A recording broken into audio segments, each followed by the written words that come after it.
ஃப்யூச்சரில் ஏதாவது கண்டுபிடிக்கணும், புதுமையாக மக்களுக்கு செய்யணும் அப்படின்னு ஆசை இருக்கா? என்ன மாதிரி ஆசை இருக்குது? புக்கு சேல் பண்ணணுமா? அப்போ ஷாப்பில் போய் புக்கு சேல் பண்ணுற வேலை பார்க்கணுன்னு ஆசையா?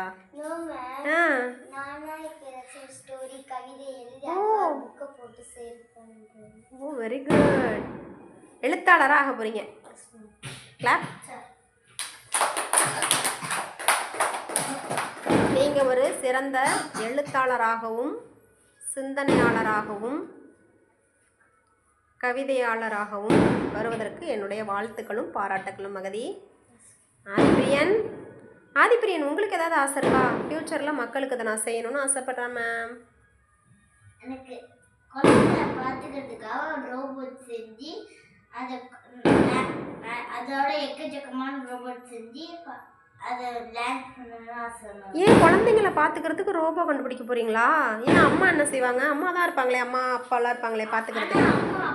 அம்மா அப்பா வந்து வேலைக்கு போயிடுவாங்க. சரி ஓகே. ஆனால் அப்பா வேலைக்கு போயிடுவாங்க, அம்மா வீட்டில் எல்லா வேலையும் பார்ப்பாங்க. ஓகே.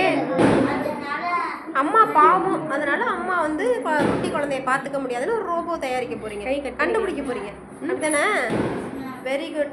ஆனால் சேட்டை நிறையா பண்ணுறீங்களே, அப்பா அம்மா பாவம் இல்லையா? கொஞ்சம் நல்லா கீழே ஹோம்ஒர்க் பண்ணுறது கிடையாது, சேட்டை கரெக்ட் டைமுக்கு கரெக்டாக நம்ம ஸ்கூல் தமிழ்நாடு தெரியுது. எங்கே போனாலும் ப்ராப்ளம் பண்ணுறது, லேட் நைட் தூங்குறது, மொபைல் பார்த்துட்டே இருக்கிறது, எக்கச்சக்க கம்ப்ளைண்ட் வந்துக்கிட்டே இருக்கு உங்கள் மேலே. குட் பாய். சரி, அந்த மாதிரி அம்மாவுக்கு ஹெல்ப் பண்ணணும்னு ஆசை இருக்குது. இனிமேல் அம்மாட்ட சேட்டை பண்ணாமல் இருக்கீங்களா? வெரி குட் பாய். அந்த மாதிரி ஒரு நல்ல ஒரு ரோபோ கண்டுபிடிக்கிறதுக்கு வாழ்த்துக்களும் பாராட்டுக்கலாம். நம்மளுக்கு ஏதாவது ஆசை இருக்கா? புதுவிதமான ஒரு மிஷினரியை கண்டுபிடிக்க போகிறாங்க.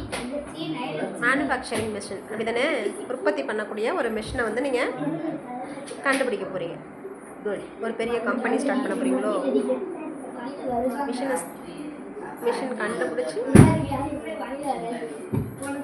மிஷின் கண்டுபிடிச்சி ஒரு ஃபேக்ட்ரியை வந்து ரன் பண்ண போகிறீங்க. நிறைய பேருக்கு வேலை கொடுக்க போகிறீங்க. பெரிய ஒரு தொழில் அதிபர், ஒரு பெரிய பிஸ்னஸ்மேன் ஆக போகிறீங்க இல்லை? சரி, நிறைய நம்மக்கிட்ட காசு இருக்குது, சந்தோஷமாக இருக்கும். திடீர்னு நமக்கு அந்த காசு இல்லாமல் போயிடுது. எதிர்பாராத சுச்சுவேஷனில் நம்ம ஏதோ முன்னாடி இருந்த மாதிரி செல்வம் நிறையா இல்லாமல் குறுகிடுச்சு. உழைக்கணும், அது ஓகே. நான் என்ன சொல்கிறேன்னு கேட்டுக்கோங்க. ரிச்சாக செல்வம் நிறையா இருக்கும்போது நம்ம எளிமையாக இருக்கணும். எப்படி இருக்கணும்? நிறைய பணம் இருக்கும்போது எப்படி இருக்கணும்? எளிமையாக இருக்கணும். அதே மாதிரி நம்மளுக்கு ஒரு வறுமை தேவையான இடத்துல மட்டும் யூஸ் பண்ணணும், சிக்கனமாக இருக்கணும், சேவ் பண்ணி வைக்கணும். Very good. அதே நேரத்தில் நம்மளுக்கு ஒரு எளிமையாக இருக்கக்கூடிய, எளிமையாக நம்மள்கிட்ட பணம் நிறையா இல்லாமல் இருக்கும்போது நம்ம ரொம்ப என்ன பண்ணிடக்கூடாது? ஊண்டிங்கா மனசு வருத்தமாயி அதிலே உடஞ்சி போயிடக்கூடாது. ஊக்கம் குறையாமல் இருக்கணும்.